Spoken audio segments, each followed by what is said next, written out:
Hi there. Hi. Well, I guess I'll talk. We've been doing this for a while. Um, Okay. Well, we're talking about, living with a diagnosis of FMD, and maintaining our relationship. What does that look like, and the challenges that it presents, and some of the things that we've figured out that's Okay, helped us. this is totally impromptu. What's the number one thing that I do because I have FND that drives you nuts? On the spot. Wow. And Darren also has chronic health issues, so I can actually answer this about him while he's thinking. Yeah, I would say sometimes if you're in research mode for an extended period of time and I'm just kind of not there, that can be hard for me. Why? Because it's What do I do that makes it hard? well we'll engage in an analysis of it when my brain may not be in a place to do it. So I'll geek out on stuff Yeah. like science behind body mechanics and Sure.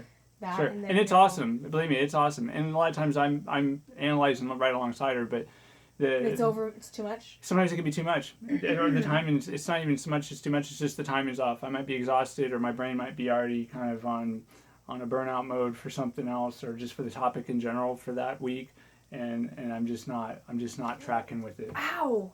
Ooh! Sorry. These are hard chairs, and my neck isn't happy. I'm not angry at what you're saying.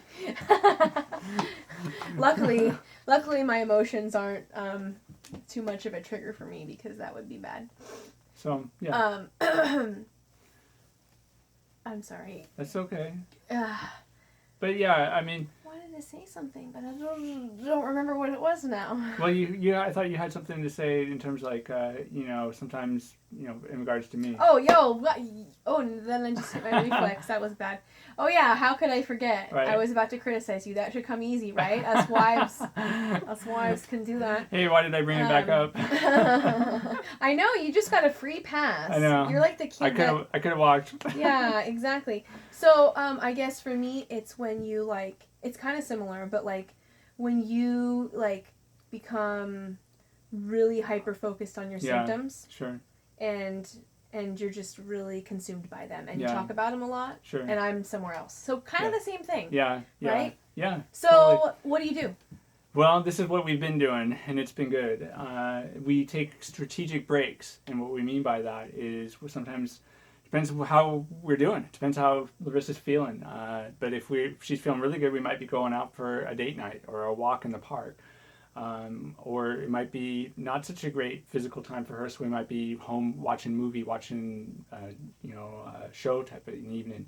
But the general consensus between the two of us during that time is that we're not going to talk about medical problems.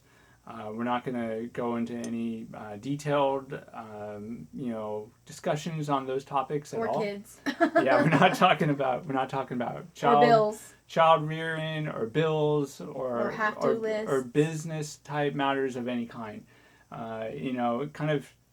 Reclaiming date night for what date night's supposed to be, and having some time together.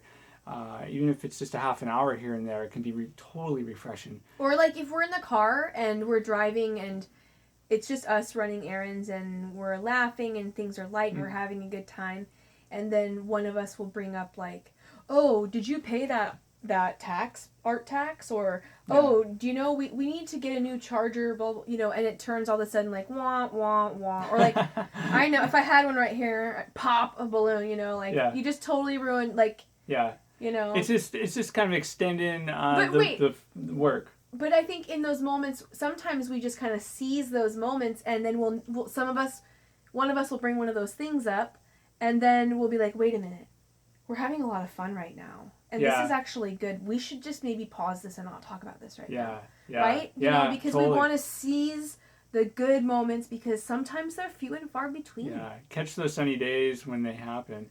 And so, that's what we've done, and it works really well. It's very simple. You just have to kind of talk about it and plan it a little bit ahead of time, but it'll go a long ways in giving you a little time together with your partner that's of good quality, good value. Because I think it's important to hold on and fight for the dynamic that you have. Absolutely. That is separate from your health, because we are so multifaceted as people.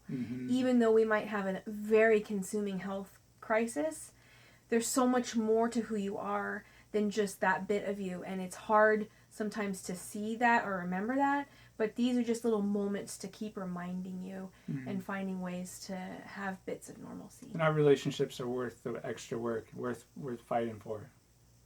Absolutely. So, all okay, right. That's it. Thanks, guys. One good tip for you, and one good reminder for us. Yeah. So. All right. Thanks, all right, guys. Bye. Bye.